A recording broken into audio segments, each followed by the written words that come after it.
All right, everybody, it's 3:30. We'll bring this meeting to order. Start with the invocation.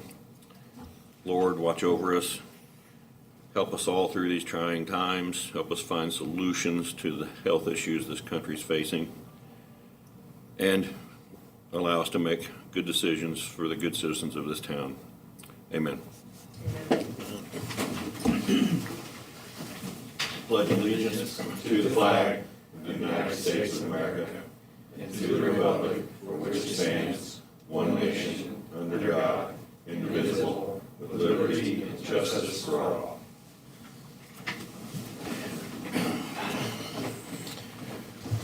All right. Do I have a motion for the consent agenda? So moved. Second? Second. All in favor? Aye. I see we don't have anybody signed up from the audience to speak. We'll go ahead and move right into Ken. Your turn, barrel. Okay. You know, really, I'm going to try to stick to 5, 6, 7 items because we've got several things we're going to cover today, and we're fortunate, and I'll introduce Chris here in a little bit, but we're glad to have Chris Dawson here, and he'll be doing a presentation on the Miso Market. But the first thing I wanted to highlight was just to recognize and express the appreciation to our line workers that went to Alexandria, Louisiana to help them restore their system from Hurricane Laura. It's extremely important for us to recognize and support those mutual aid arrangements because every community is going to need assistance in some manner or another.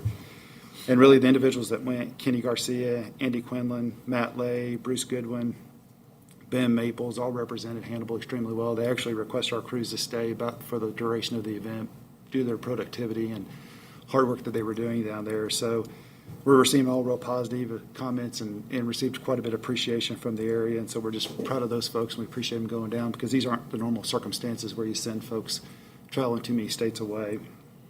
The second item I'm kind of really excited about is I was wanting to go ahead and introduce Paul Trenthill, who has accepted our position and started on September 8th as our Director of Finance, and he'll be doing the financial report today for us and covering items. But Paul and his wife are natives of Hannibal and excited to be back, expecting their third child in October, so we're excited for them. And but he's a graduate of Truman State University, CPA, MBA, or really a master's in accountancy, but worked for Williams Keeper 4 or 5 years and did extensive work with the Missouri Public Utility Alliance and Mosers and loggers, and just is going to be a really good fit, and we've really enjoyed having him the last couple of weeks. But just a great gentleman. We're excited about him being on our team and stuff, but you'll get to know him more and more, over the next few years and throughout the meeting and stuff. But we sure wanted to welcome him and recognize him for being here. So, yeah.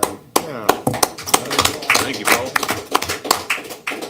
So the third item I was wanting to cover was due to the work and cooperative effort of several folks, but Emily Dexheimer, Andrea Campbell, and Stephanie Cooper of Douglas Community Services, we were able to secure $90,000 of the CARES funding and utility assistance. And I think a lot of folks saw the newspapers and articles on that, but Douglas is going to process the applications and get the money distributed. And really today, the program started this month, and with commercial and residential customers, we're already up to where $40,000 of that funding has been committed. So just a real positive for our customers, real positive for the community, and just appreciate all the work and the team effort that went in on securing those funds, and really appreciate the Marion County Commissioners recognizing that as a need. They got an extremely difficult task anytime you're allocating funding. It's tough to prioritize all the needs out there, but we really appreciate that. The other thing I was going to update, we got through with the field work. Williams Keepers has actually been on site and going through the audit. So everything's going well on that front. We've been able to supply them the information, and Abe was still under contract and helping us extensively with that. So I appreciate his time and effort on it, but so far so good on the audit and keeping up with all the deadlines. The one thing that's kind of been out there is Martin Street and Union Street. So Martin Street, we discussed at the last meeting the bid results and the awards. The pre-construction meeting is tomorrow, September 22nd. The other thing that we're really working hard on is putting the communication plan together to communicate with the citizens in that area. Probably starting October 5th, and depending on the pre-construction meeting tomorrow, Fulton Street it may be necessary to actually close Fulton Street starting October 5th for the first 2 or 3 weeks of the project. So working with the street departments, getting the digital signage in place to redirect traffic and give everybody a heads up on what's getting ready to take place. We'll be doing some direct mailing, maybe even some door hangers, communication. We may even be making some phone calls, but a lot of the correspondence has been drafted and ready to send. We're just kind of waiting to see what the pre-construction meeting looks like tomorrow to finalize that. And actually during Matt's presentation on the projects, he'll be covering Martin Street and Union Street. So, and then probably the next to last item I have before I introduce Chris is Public Power Week. It's October 4th through October 10th. So we've been looking on what we can do for the community and projects that we could take place during that week, but we definitely want to show appreciation for our own employees for all the work that they do every day.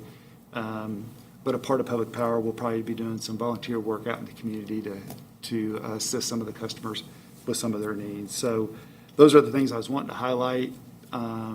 Really, I was wanting to go ahead and give time to Chris Dawson, who's actually here today, and we're going to bring him up and let him do a presentation. But Chris has been a friend and have a relationship with HPPW for the last 4 or 5 years. Very knowledgeable in the integrated marketplace, saw a lot of changes taking place over the last 10 to 12 years from a regulated market to a deregulated market. You know, we had several meetings before this, before the board meeting, just to kind of go over all the changes and see capacity, energy prices, see maybe where the electric utility industry may be headed, which is really difficult right now. But there's a lot of things I think that's going on that's real positive for our customers. We've talked about that for several months now, and I think Chris will go ahead and reiterate some of that. But he's put together a presentation and really wants it to be an interactive question and answer session with the board. And but to give you a little bit of background, Chris is a PE. He has over 20 years of experience with GDS and a principal partner with the association and stuff. So just a good guy, and we're glad that he's here. And we'll let him come up, and he has a presentation for about 15, 20 minutes. So go ahead, Chris. We appreciate it. Thanks. Yeah. Appreciate it.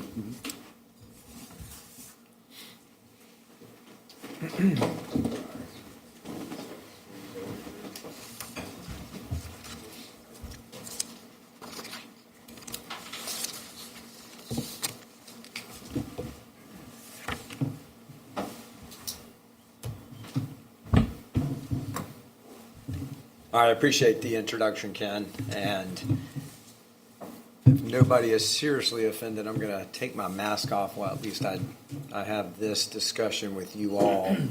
But as Ken mentioned, he thought it'd be a great idea to get back in front of you folks. I think the last time I was here was maybe about 18 months ago. Kind of did something similar. I work with Hannibal in a coordinated effort to support your participation in the Miso Market and help manage your power supply arrangements, try to make sure your power costs are reasonable and continue to stay so. Today, we just want to walk through a few slides, kind of talking a little bit, reviewing some of the things that we have in place today for our power supply resources, kind of where we're at today, some things we see in the industry, some trends going on, talk a little bit about the Miso Market, and as Ken mentioned, certainly appreciate questions as we go through this. It makes my part of this a little bit more exciting and educational for me, and certainly would love to hear anything that's on your mind. So with that, we're gonna start off with just a brief reminder of kind of where we are today. Just several years ago, Hannibal was under a full requirements type of arrangement. That meant we had one supplier that was basically providing all of our energy, all of our capacity needs. That supplier was an Ameren offshoot called Dynegy. And since 2017, we've kind of been more, I'll use the words, more in control of our power supply situation. And around that, I think all of you are aware we do have an interest in the Prairie State coal plant. But in addition to that, we also do some purchases from some bilateral folks, third-party purchases, as well as have interactions with the Miso market. We're going to be talking about more of these things in detail as we kind of move through the presentation here. But at a high level, thinking about what the 2020 outlook is, this is just kind of a breakdown of your energy needs and where they're coming from. So almost 60% of the energy that serves the citizens ultimately comes from the Prairie State facility. Then you've got another third of that energy is being supplied directly from the Miso market. And then finally, we have some third-party arrangements with an entity called NextEra, where we buy some block energy during the summer months, largely because that's when our requirements are the highest, and it's also when previously in the past, you had the most potential exposure, so this was a hedging mechanism, but that generally covers about 10% of your annual energy requirements. So just a broad view of historical look back on a fiscal year basis for Hannibal's wholesale power cost. It's fluctuated a little bit, but by and large, it's been trending downward. There's a lot of reasons for that, and we'll be talking about some of those in a little bit. But at its highest, at its peak, a little over 7 cents, and most recently, with the most recent fiscal year closing out here in June, it was at 6.2 cents a kilowatt hour, or $62 a megawatt hour. And you'll probably hear me use that phrase a lot in terms of dollars per megawatt hour. But that's kind of where things have been trending recently. Then finally, kind of a more detailed breakdown about where some of our cost and our cost structure, kind of what makes up some of those costs.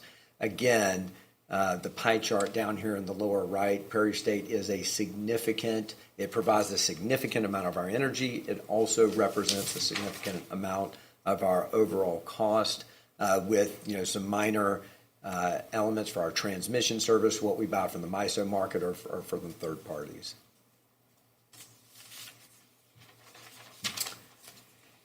And then finally, just kind of closing out, I think it's always helpful, as we talk about kind of where we stand as a electric utility in terms of the service that we provide and the retail rates. We just put together just a little comparison of some other entities around the state, including Ameren, in terms of what our residential retail rate. So Ameren, Missouri, showing up here just about 10.4 cents a kilowatt hour versus our 11 cents. And then, of course, at the bottom right, on a total retail rate comparison, we're sitting about just under 9.8 cents, versus Ameren's 8.9 cents.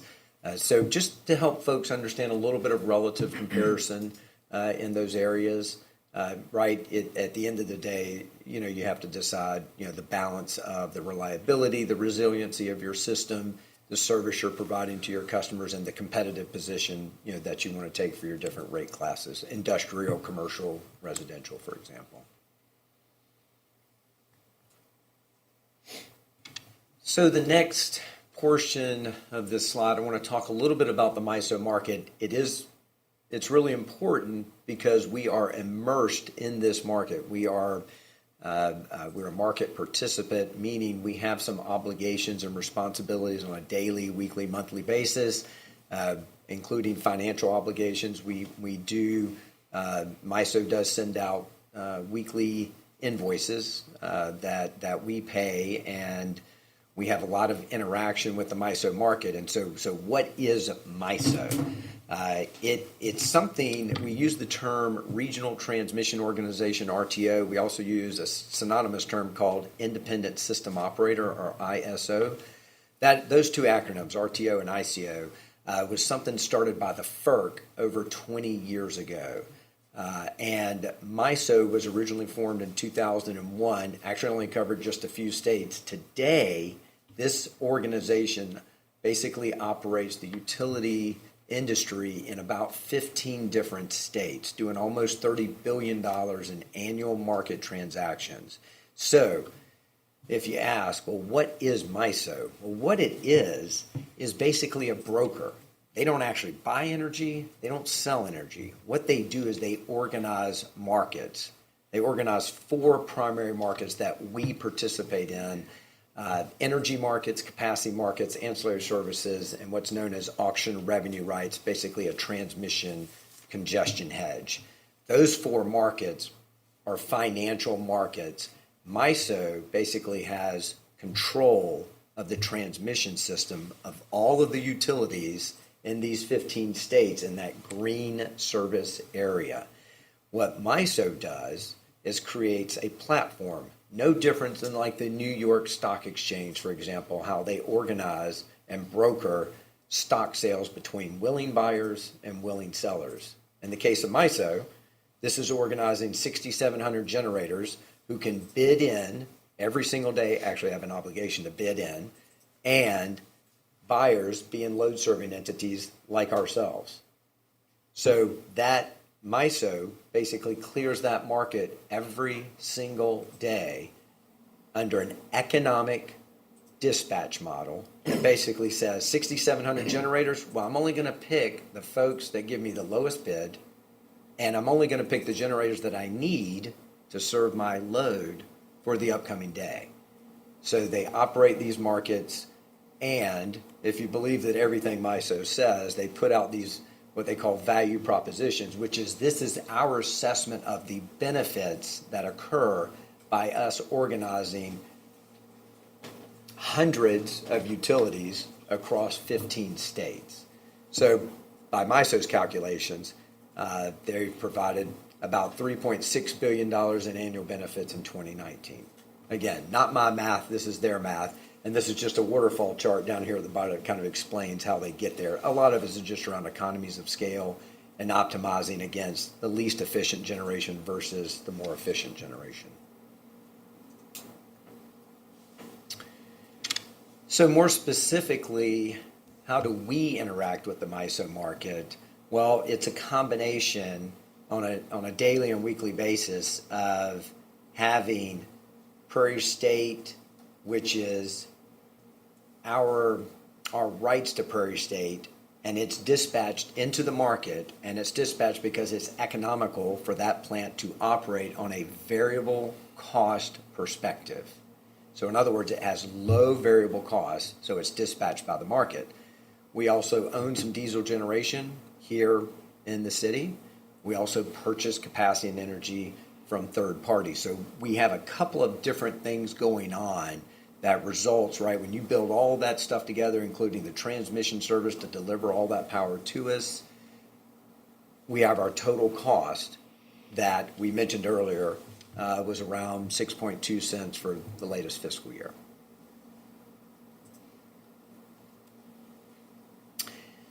So just a quick snapshot of some average energy prices in the Miso market. This is just the energy component. So I want to be real clear, right? It's not including all of the other things, whether it be transmission and ancillaries. But basically, this 20-something dollars a megawatt hour, 2.4 cents a kilowatt hour, being the most recent year there in 2019, just to kind of give you a sense of how energy prices kind of ebbed and flowed over the past few years. A lot of this is driven by the price of natural gas, as well as the increased, additions of wind generation in Miso, and now more recently solar. I mentioned earlier, Miso also operates a capacity market, and so Hannibal does have an obligation to make sure each year it has enough capacity to meet and serve its total peak demand, which is just around 60 megawatts.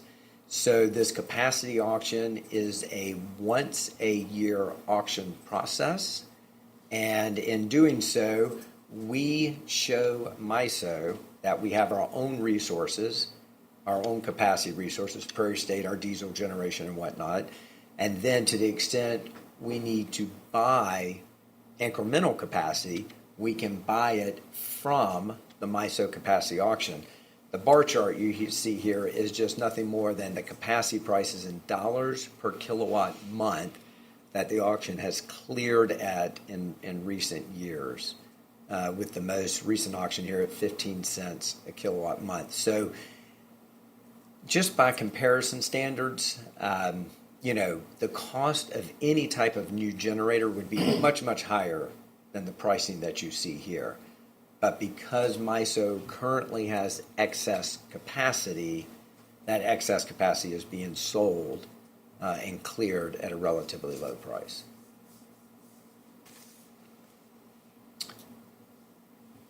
So looking out, kind of what's going on in the industry nationwide, and to a certain effect even regionally,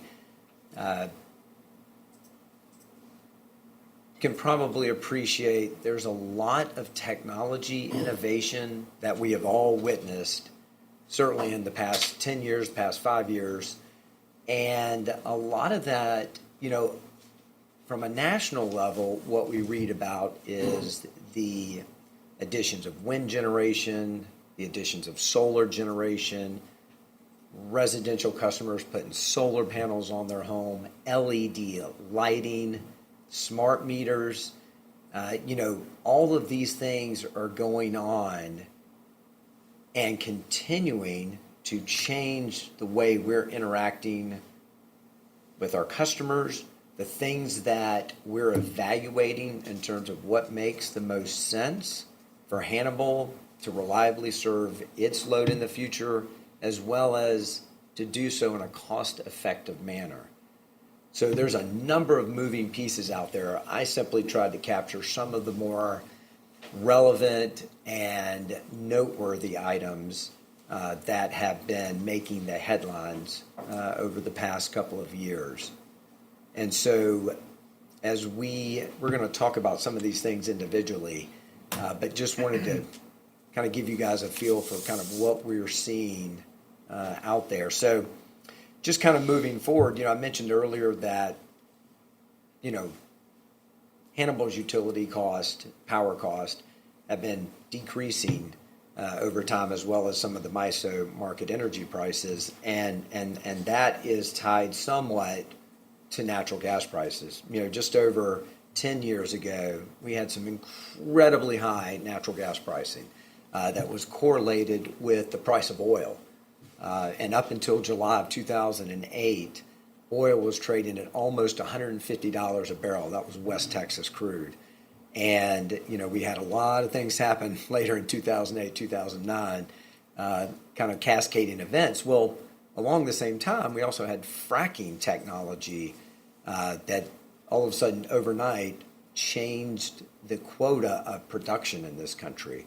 And since that time, we have seen a continued decline in natural gas pricing, so much to the point it begs the question of whether or not it's even profitable for some of these folks to even continue producing natural gas. So recently, right, more oil rigs and natural gas rigs have been shutting down, but we are the Saudi Arabia of natural gas, and so as long as there's enough pressure on the price and the consumption, one could expect, outside of any additional regulations, that the price would probably continue to be low. And what this chart on the bottom right is showing is just over time how the NYMEX forwards market for natural gas, and this strip is going out over 10 years.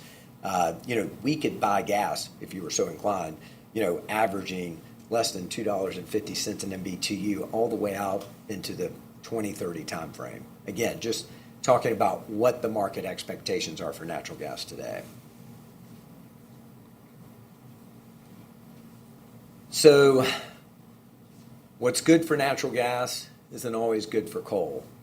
Combine that with the massive federal subsidies and the technology improvements in wind and solar, and what you have seen for the first time since 1850, if I can read that EIA chart correctly, you had renewables, you had the amount of renewable generation in this country pass coal generation.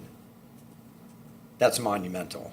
It's not likely to reverse anytime soon. I have been working with a lot of clients who've been shutting down a lot of coal plants, and it's not because they don't love their coal plants. It's because it is not economical to continue to operate them. So with wind projects costing $20 a megawatt hour, 2 cents a kilowatt hour, solar projects dropping, I think, Ken, you mentioned to me something about an 8 cents solar project that you had witnessed over at City Utilities, not that long ago. And today that same project would be less than 4 cents. And it's continuing to decline. Depending on where you are in the country, we have helped clients execute solar contracts in the low 2 cents a kilowatt hour range. It's real, it's continuing to grow, and what this chart on the bottom right is just trying to demonstrate that almost everywhere you go in the country, what you see is coal retirements being planned and solar and wind being added, with the only other thing to supplement the system being natural gas-fired plants, which of course are going to help support us when the wind doesn't blow and the sun doesn't shine. But just pointing out that is the way the future looks today. Another chart from Miso. This is their interconnection queue, and interconnection queue simply means transmission interconnection. If I'm a new generator and I'm planning on building a new project, I go through a process with Miso where I request permission to interconnect to their transmission system. They study it, but they have, of course, all of this information.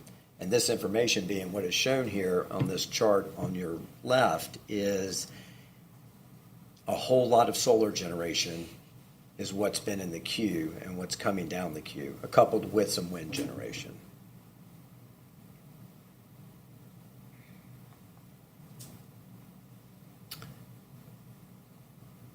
Talked a little bit about solar pricing earlier. This is something by Woods Mackenzie that just points out, the rapid decrease in the cost and the technology. And there's a lot of dollars, investment dollars, because of the federal tax subsidies, investment tax credit specifically. And you can see how that's anticipated decline over the next several years that has been driving this growth in solar. So in other words, you have investors out there on Wall Street who are like, oh, you mean I can pump money into a solar project, give this money to a developer, and I can get a 30% tax credit on that? Sign me up all day long. And that is what has been driving a lot of the wind as well as the solar development over the past several years. Yes, sir. If these tax credits weren't in place, is it actually economically viable to do solar and wind, or are they just times two making it cheaper? That it's the times two. In other words, what it's done is just rapidly accelerate the technology and the technology improvements. Without those tax credits, what I would suspect is this curve would have just been shifted out another 10 years. But it's like it's on steroids. And the real test will become, if Congress doesn't extend them, right? For the wind tax credits, those production tax credits, they extended it Republicans and Democrats, year after year after year. There finally is another sunset provision for wind. There's also a sunset provision for the solar after 2022. But nothing stops your federal friends in Washington, D.C. from writing more checks from the American taxpayer. They believe, right, that this has promoted and stimulated jobs.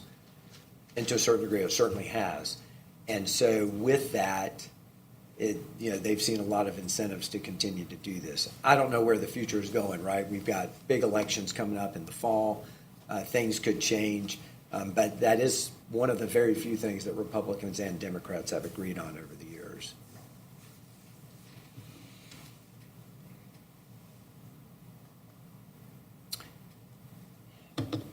I'm sure y'all have heard about battery storage. battery energy storage systems. This has been another rapidly amazing improvement, and this is being driven, of course, by folks like Tesla and electric vehicles and the lithium-ion battery improvements. So what these charts are showing is just how the cost has dropped precipitously for battery storage, which, by the way, doesn't actually get in and of itself any direct federal subsidies. Ironically, if you couple a battery with a solar project, that's 100% eligible for the ITCs. So folks have been, you've seen a lot more of that over the past couple of years, and it makes a lot more sense as the cost of batteries has continued to decline.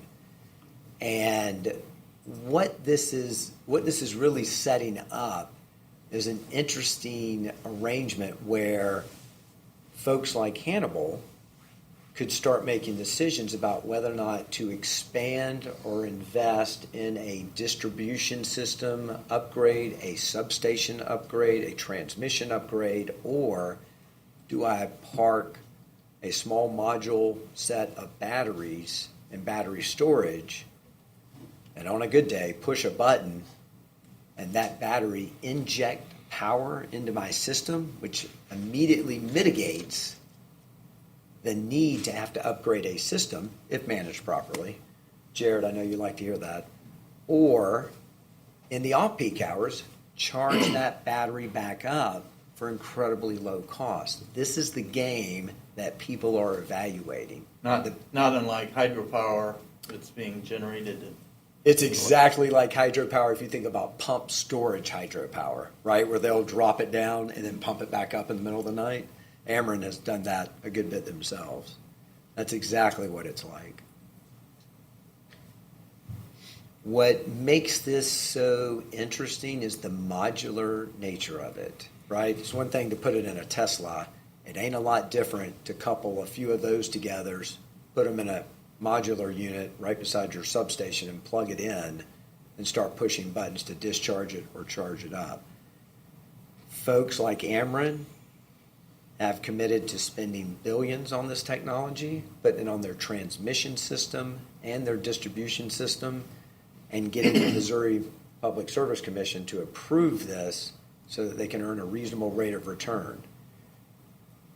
It is going to be interesting to watch this develop and think about all the applications of it, including there are folks that have encouraged their retail customers to install these things, even subsidize them at their houses. And then what the utility does is they have control of it for certain periods of the day, of the year. So, right, they'll peak shave, transmission peaks, their own system capacity peaks, and they will use that to extract benefits for their interactions with their respective markets that they participate in, and the planning that they have to do to expand their transmission or generation.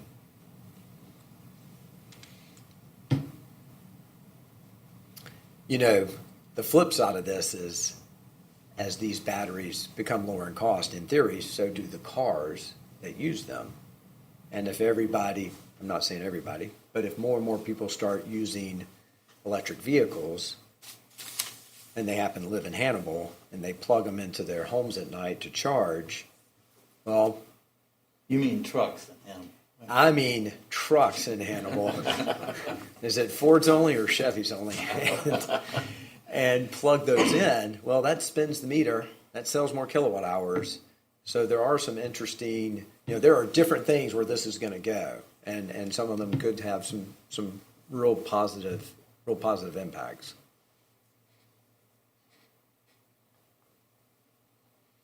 Just simply a chart that demonstrates the expectations for the potential increase in electric vehicles. They talk about the technology improving, right? I don't think any of us are really interested in buying a vehicle that maybe only has a range of 100 miles, but then requires 12 hours to charge back up. But give me a vehicle that has a 400-mile range and takes 30 minutes to charge up on a high circuit, a high voltage charger, Well, maybe all of a sudden I'm a lot more excited about that. Does that mean the utilities should be looking at infrastructure around the city to help support that? Right, these are the types of fun decisions that folks can start wrestling with as they try to think about how they want to be a part of the conversation here.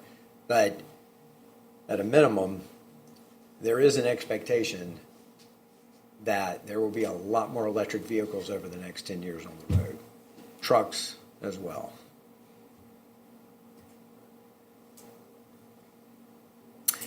And finally, I didn't feel like I could leave this part of the presentation without mentioning Ameren one more time.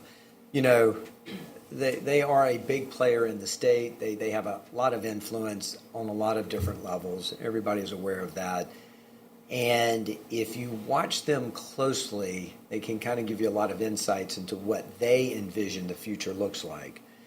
Ameren is not focused on building new power plants. What they have been focused on is possibly building new solar facilities and or wind plants, and doing a lot more of what I call distributed generation or smart energy grid management. And they have been able to convince the Public Service Commission that these are good ideas. So this is where they're investing, right? They're leaving coal and they are moving towards a different, you know, anybody who says, look, by 2050 or 2040 for that matter, you know, my carbon footprint is going to be 50% of what it is today. No telling if they're going to be committed to that or how the winds are going to blow in the future, but this is what they're promoting today, and that means they have to make commitments in order to do those types of things. And so, you know, this type of messaging is resonating in a lot of states, and this lower chart, lower right-hand chart, you know, is something I almost have to update monthly because there's almost always one more state that has passed something about some type of, you know, renewable resource plan or carbon free, right? Obviously, what I like to describe is the states on the fringes, whether it be the Northeast, the West Coast, right? They're usually leading those types of charges with, you know, we're going to be 100% by 2035 carbon friendly. Good luck with that. And at the end of the day, who's going to be paying for that? However, what happens out there tends to start trickling into other places. You can't escape the influence entirely. So it is something to be aware of, that more and more states are starting to pick up on, you know, these types of mandates, goals, and, you know, it is interesting. There's a new generation coming behind most of us that believes, rightly or wrongly, that we as a country need to be doing more in the renewable space, and that is going to start driving policy as well. What do these colors mean on the national map? Oh, I can't really read that. yeah, sorry about that. It's not as clear as it should be. The darker green is basically more of a commitment to a certain goal by a certain time. It doesn't mean 100% by any means, but some of the states it is 100%, but other states it's like, oh, we're going to do 10% by 2035 or something of that nature. And it doesn't necessarily always apply to public power, right? For example, a lot of these states, it's just the states that, it's just the utilities that are regulated by the state may have to comport and meet certain requirements. The light green color just basically means that they have started some type of goal, but with no penalties or no mandates. The gray, of course, is not doing a darn thing.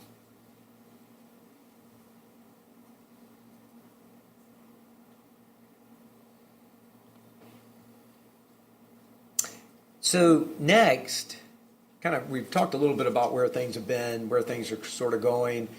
I want to talk a little bit about capacity. And the reason I want to talk about capacity as opposed to energy is the trend in energy has been more to, especially with low natural gas prices and solar and wind, which have zero energy cost.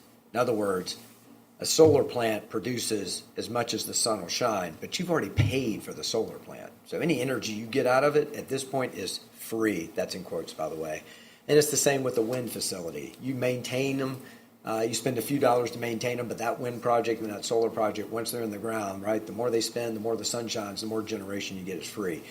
However, capacity is an interesting animal in the MISO world, and it's interesting across the nation. And that's because if we were a standalone utility and we were having to plan for just our needs, we would be doing things like, oh, I need to go be talking to Associated and Ameren and the folks that I can procure capacity, or I need to be looking to build more capacity or have more resources. However, the Miso market has this residual capacity auction, and that auction gives you another venue. It's an annual auction. It's not. It's only a forward 1-year auction. It's not 3 years, 5 years. So you don't know what the price of capacity is going to be until the auction actually happens. We all have some expectations, and I'll give you a great example of this. Up in Michigan, which of course up here on the map is the light blue zone 7. Michigan has a unique situation. That part of Michigan is a peninsula with only so many transmission lines going into it and only so many generation assets on the peninsula. The price for that zone in the capacity auction earlier this year cleared at the maximum price possible, which was the $257 a megawatt day, or almost $9 a kilowatt month. Now compare that to what I mentioned earlier about our zone, which cleared at 15 cents a kilowatt month. A lot of different dynamics right here. We've got more transmission access to the outside regions. We have Ameren, who has built a lot of capacity that supports this region. And you get a different price signal. Now, is 15 cents a kilowatt month the value of capacity? Not really. And when I say not really, what I mean by that is that just represents incremental excess capacity that's out there in the market. It doesn't represent the cost for you to go purchase that capacity from a third-party bilateral entity. It doesn't represent the cost to build anything. And so right now, Hannibal has about 35% of its capacity coming from the MISO market. So it was a beneficiary this year, right? We bought 25 megawatts from the MISO capacity auction at an incredibly low price, right? A great benefit for us. Otherwise, we're relying on our Prairie State credits and our diesel generation. So what does this mean for the future? And this is what I wanted to just bring up. This is one of the items that we are constantly evaluating on an annual basis, because we have to look at what our incremental needs are and where we think we can procure those needs effectively. A lot of charts up here with a lot of bar graphs, but I'm just going to give you the shortcut here. This is information that MISO collects in an annual survey process called the OMS Survey. All it's doing is across the MISO footprint, they collect information from folks about, hey, what is your peak demands, and what are your generation resources, and what are your plans to build new generation? The only thing that came out of the 2019 survey versus the most recent survey this year in 2020 was that there is an expectation that in Missouri, over the next 5 years, that we could be in a situation where we have no excess capacity. Doesn't mean we will be in that situation in 5 years. It's simply a survey that is suggesting that that's where we could be based on the latest information for everybody's peak loads and everybody's plans to build new generation. It's just a touch point. Like I said, it's difficult to draw a conclusion because the surveys change every year. but it is something worth pointing out as we think about how we're trying to plan and take actions to make sure we have enough capacity. Another bunch of silly charts around Miso's Rand process. Rand being a cute acronym for resource availability and need. Remember, nobody can leave anything well enough alone. Doesn't matter if it's our politicians in DC or if it's the world of the Miso bureaucracy. This Miso has a bunch of working groups and they tackle different issues. Well, Miso several years ago thought they had an issue with folks not having generation that was available when it needed to be available. So they started tightening the rules and making more requirements for folks like, oh, you're going to tell me this generator is a true capacity resource, which means that I, MISO, should be able to call on it. Well, you need to start jumping through more hoops. They've started making some minor changes, but most recently, this RAN initiative is something where MISO is taking a very hard look at a number of different things. And while it's not clear where they're going yet, it appears that what they want to do is change some things up. For example, I mentioned earlier an annual capacity auction. Well, what MISO has proposed is that we should do seasonal capacity auctions. So not just once a year, good for the whole year. It would now be, oh, we're going to do something that's good for the summer months. Now we're going to have something good for the winter months, which means more hoops to jump through to verify that you've got adequate capacity and that you're going to be able to meet your demand, whether it be a winter demand or a summer demand. So we continuously monitor this. Just want to point out, MISO continues to want to mess with things, and as they mess with things, that creates uncertainty and additional risk. So I've talked about this kind of throughout the slides, but just, reminder, right, that if you look at kind of our energy needs and our capacity needs, right, that's met by several different things, including the MISO market. So I've kind of covered that. These are just pie charts to kind of keep things simple about where, we procure our energy and our capacity from, at least for the next 12 months. But on an annual basis, we've been looking at procuring energy when necessary. Right now, we have got an expectation that Prairie State will continue to operate in the manner that it has, which is high utilization, providing 60% of our energy needs. We have contracts in place for block purchases of energy across the summer months, and that is good for the next several years. So as of today, you would expect that over the next several years, you'll continue to buy roughly about 30% of your energy, 25% of your energy from the MISO market. So we think of this as a reasonable hedge that's in place today. And for 2/3 of this, we've got a really good handle on what that energy is going to cost us. And the expectation is that the MISO market will also continue to be very reasonable. Can also move quickly if things change and buy some more energy blocks from different providers. Those types of things can be hedged relatively easily. Capacity, today we've got Prairie State where we get some capacity benefits. We have the diesel generation that provides us some capacity benefits. And then we buy this again, this is what we're doing today. But what we do is we continue on an annual basis to just poll different providers, different suppliers for capacity and ask them, what would you be willing to sell capacity for the next year, the next 12 months, the next 36 months? And we can use that information to evaluate options and see if it makes economical sense to hedge more of our capacity needs with third-party suppliers versus the MISO market. So just something to keep in mind that we do continue to look at that and we continue to think about that. And then finally, the diesel generation's right there. They're sitting here today. We're thinking about the benefits they provide. We're also thinking about how much they cost us to maintain, how much more money we're going to have to sink into them over the next 5 to 10 years. And we need to make sure that, we're making the best decisions as it relates to those resources and compared to other alternatives. But just a reminder, that we do have those, and they are something that we manage actively.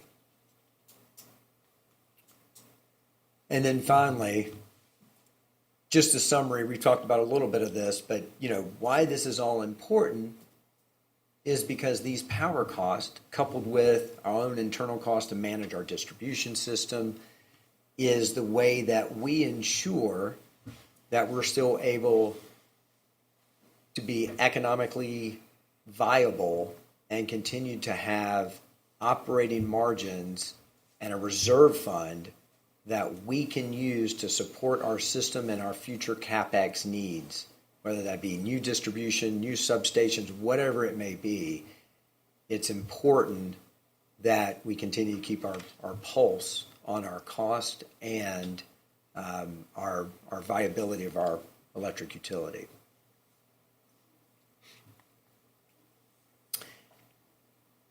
And then finally, before I jump out of this section, talk a little bit about the Greenbelt Wind Project. Just wanted to point out that, we've talked a lot about capacity. If you were saying, well, where do you think we need to make sure, where's our biggest risk, right? It is really around the Prairie State operations, right? If something were to ever happen to one of the two units there, we basically have an equal stake in both of the two units at Prairie State, right? That would significantly increase our exposure to the Miso market or to other forces. So you got to make sure that plant continues to be managed well and operated well, because it is a significant source of capacity and energy benefits for the utility. And then the chart demonstrating transmission costs. This is something that we have seen across the nation, not just here in Missouri and not just for Hannibal, but transmission cost. There's been a lot of reinvestment in the transmission system. Ameren is gangbusters on doing this themselves. And it's resulted in higher cost over the past 5 years. We're constantly aware of what Ameren is doing, how these costs are expected to change. And that also is something to think about, because as these costs go up, it may get to a point where you start thinking about, maybe that battery project that we looked at one point makes a lot more sense. And what I mean by that is how you get billed for transmission really has to do with how much you're taking on the transmission system each month at the peak. And if you can reduce that, you can reduce your cost. At some point, doing something like a battery, for example, could make a lot of sense. These are just high-level ideas, nothing concrete that we're actively chasing, just pointing out why we would be interested in those types of things. And then finally, I did want to touch on Greenbelt, only because it's had an interesting progression. It's having to go through a lot of different things, including the fact that it's trying to cross multiple state boundaries, so it has to get multiple approvals. And right now we're waiting. I mean, in terms of the overall project, is waiting some approvals in Illinois. However, if this project were to move forward, then Hannibal would have a low-cost $20-something a megawatt hour for 25 years. That is clean, renewable. Again, depending on how you feel about clean, renewable energy is one thing. However, it certainly is a hedge against any type of carbon emissions requirements or renewable portfolio standards. And as of today, we are signed up if the project comes to fruition, which right now would be expected sometime in 2023 if they get all of the approvals. And what would that look like? Updating this chart here from earlier, if you plug in on an energy supply arrangement, Prairie State with the wind, ends up meaning that you would buy a much smaller portion of your total energy requirements from the Miso market. And on a capacity perspective, wind does not provide a lot of capacity value because of the nature, right? It's not something you can just push a button and it fires up. However, it would have some that would offset some of our outstanding needs otherwise. But just an illustration of the possibility of that project coming to fruition. And with that, come to the end of the presentation.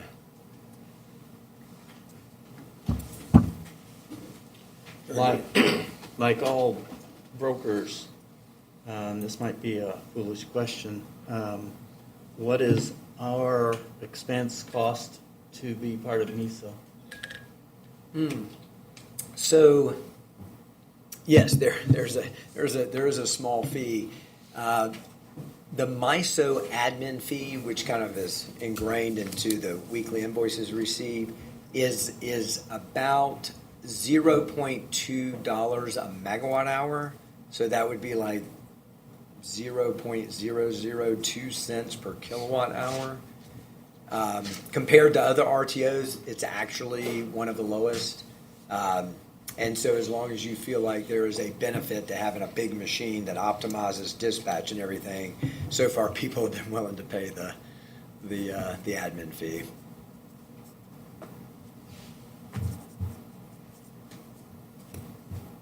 Anybody else? Very good, Chris. All right, thank you, Chairman.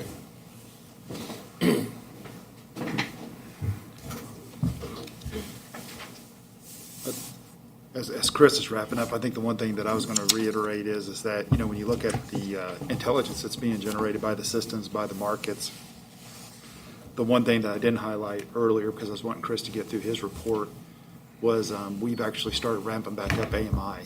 So Matthew's heading up that project. So kind of saying some of the things that he was pointing out with Ameren, being able to have time of use rates, customers being able to control their load, being able to control their energy usage. Just a really good thing all the way around. It's going to allow us to manage our resources to serve them at a lower cost options. It's going to allow them to control their bills a little bit more. So a lot of moving pieces, but in all honesty, it's been a very good things for the utilities and some very good things for the customers, because you're seeing some pricing come down as the transition's going from regulated to deregulated. So the next thing we had was really Matt was going to come up and present 3 or 4 items on some projects that he was spearheading.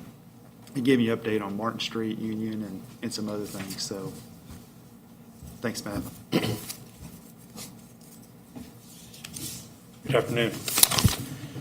A few of the projects we're working on are starting to come to a close.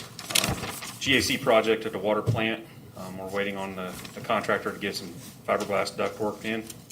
The order was placed earlier in the summer, and it's just the delivery date's just continually been pushed out.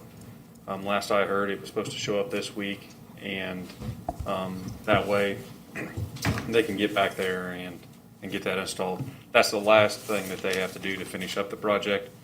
They're still coming back and addressing some issues that we found operationally as we move forward with it. So nothing major, just some little glitches with some programming, not doing what the operators think it should do, or this time it does, next time it doesn't. And so trying to track down those type of things is something that we're working through. Die Maker's tank rehabilitation at the water tower out here behind Spartan. Contractors finished painting it. They installed the mixer in it last week, and so that project is wrapped up. We started on it in late June. They completely blasted the interior of it, installed some new ladders on the inside. They blasted all the paint off the outside that was coming loose, left the good paint, and painted over it. So the tank should be good to go for another 15 to 20 years on the interior, maybe 10 to 15 on the exterior, depends on how that paint adherence continues. So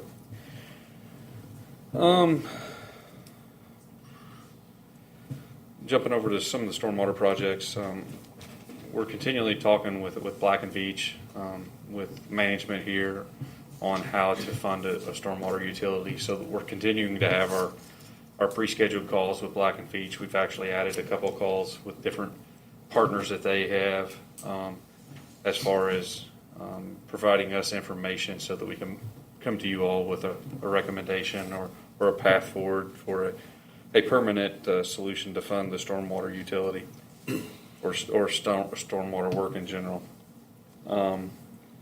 On Martin Street, last month you all approved the contract with Mailer and Sons out of Silex. Since that time, they've been working, getting all their paperwork and documentation together. As Ken alluded to, we have a pre-construction meeting with them tomorrow, and so we'll know more about their schedule Tentatively, it's set for October 5th to go ahead and open cut Fulton Avenue, make some tie-ins. The thought behind that is that way they can get ESS and Emery Sapp & Sons in here and do the pavement repair of Fulton Avenue before their asphalt plant shuts down this winter.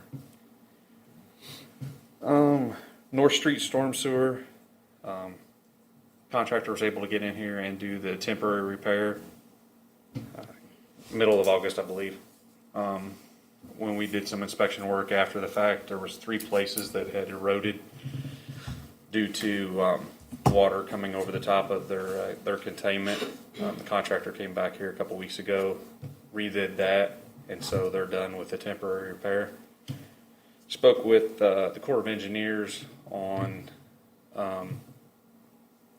what their part of the permanent repair project is going to be, and they're hopefully get their contract out to bid here shortly and get that replaced up to the alley there behind Mark Twain Brewery.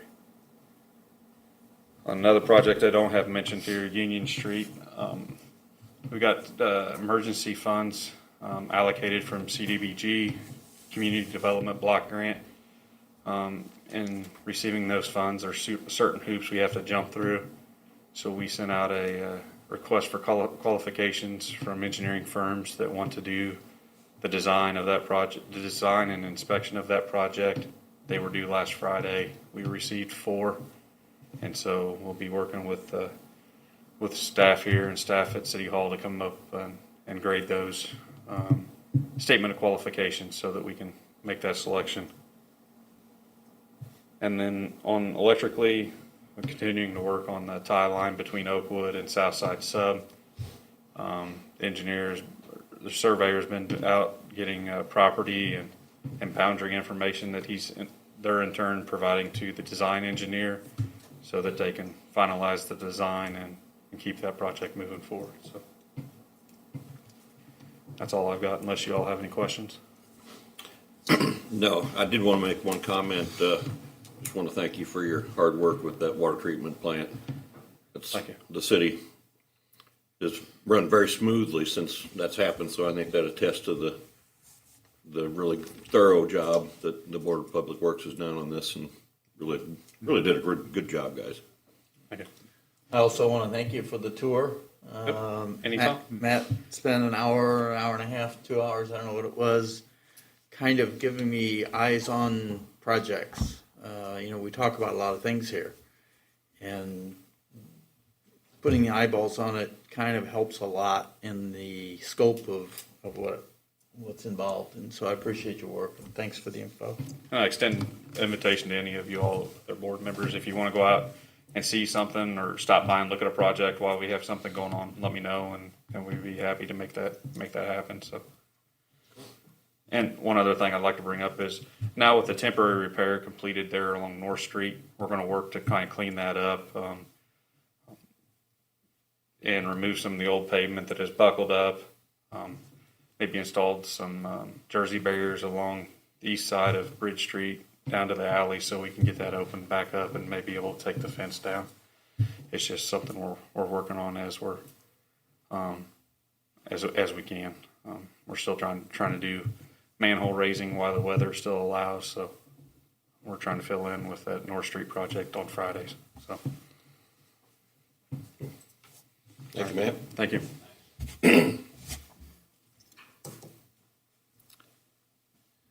The next item, Paul's going to come and present the financial statements. All right. Well, thank you, Ken. I'm good to go here, right?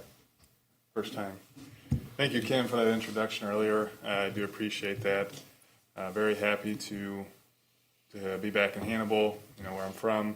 I'm happy to be here at the board and excited to get dug in and see what we can do to improve what we can and build upon what's already been established.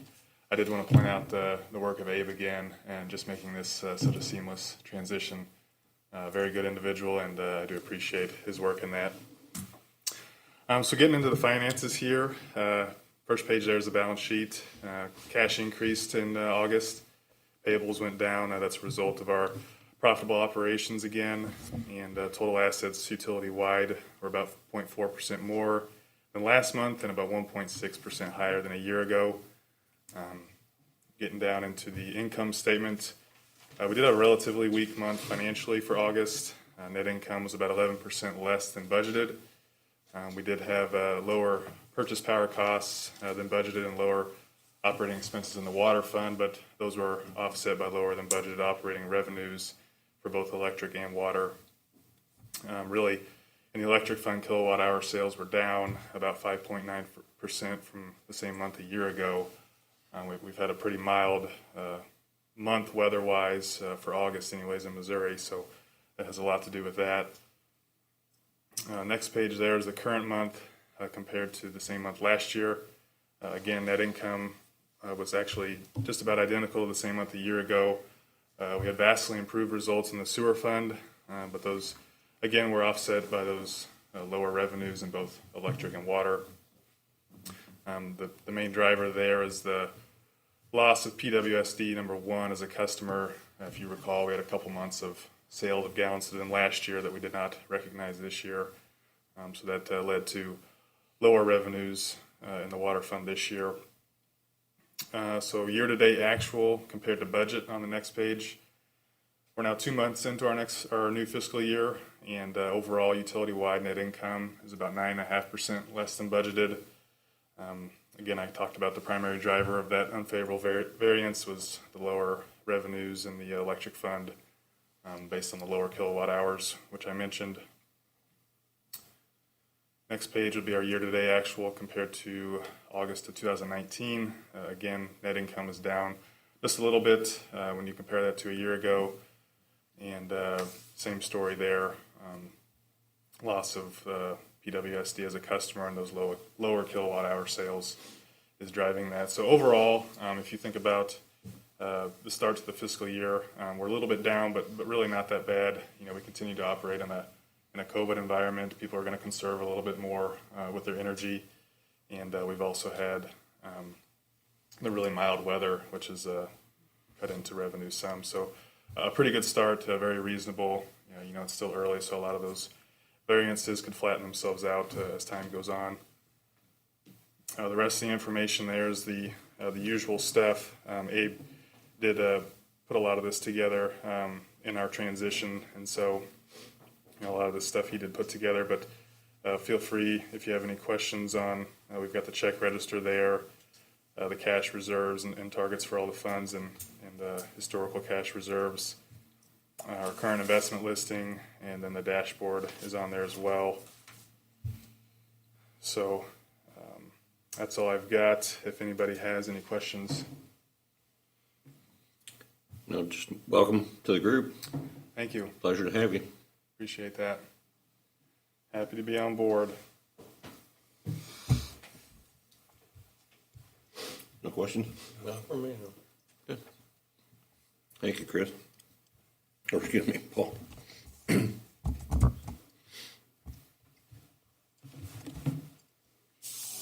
ready to move into old business? Is that next? Yeah, that wraps up our reports. So,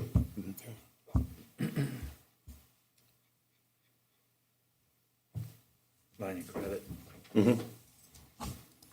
Paul, you're still up, I think. Yeah, okay. I will keep on trucking. So, first matter here in old business is the line of credit renewal. This has to do with some designs for a business park back in 2017. In doing so, with what was decided to build a stormwater lake that was going to destroy some stream water habitat, a consulting firm was retained to kind of figure out how we were going to mitigate that and do some work to kind of revitalize some other parts of town. And in doing so, there was a line of credit that was taken out in 2017. At this time, there still has not been any work done. All of those plans are in place to do that work all over town, but none of that has started yet. And so this line of credit basically just serves as a collateral to if that work were to start and then not be completed, we would have that line of credit in place. So basically, all I'm asking today is for us to extend that line of credit for one additional year. Is there a motion? Motion to approve? Second? Second. All in favor? Aye. Matt, question on the mitigation plan. Yes. Are there contract documents for that already?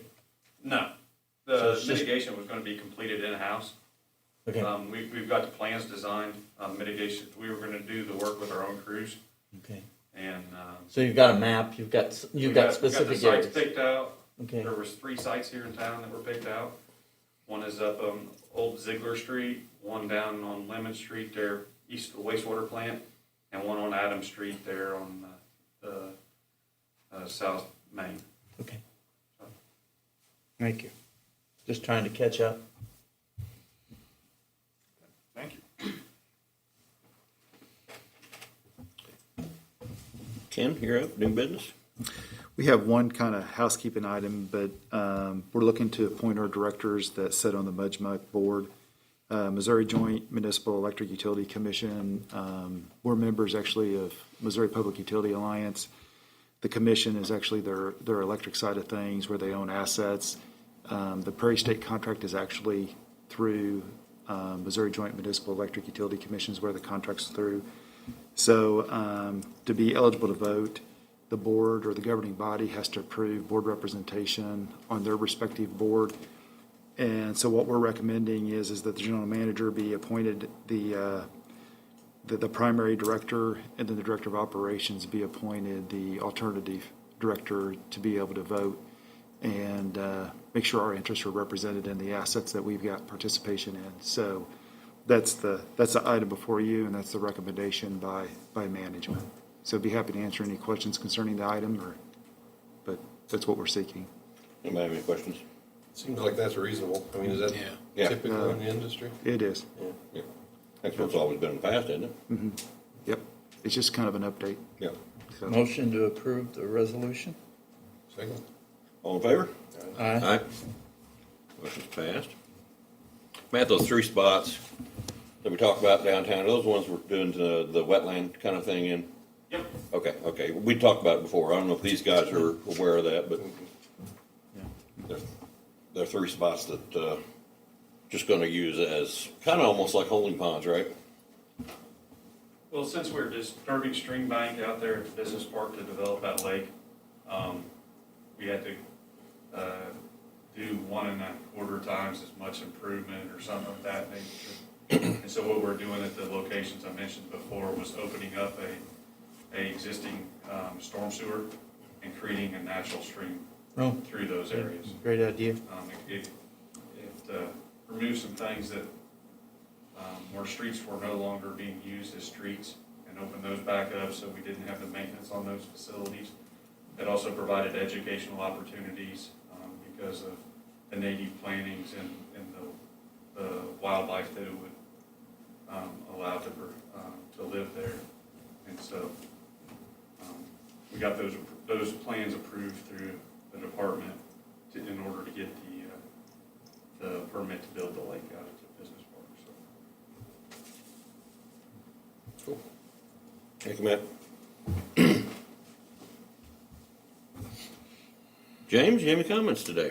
I don't have any comments today. You all right? Yeah. What can I tell you? Do we have any general discussion?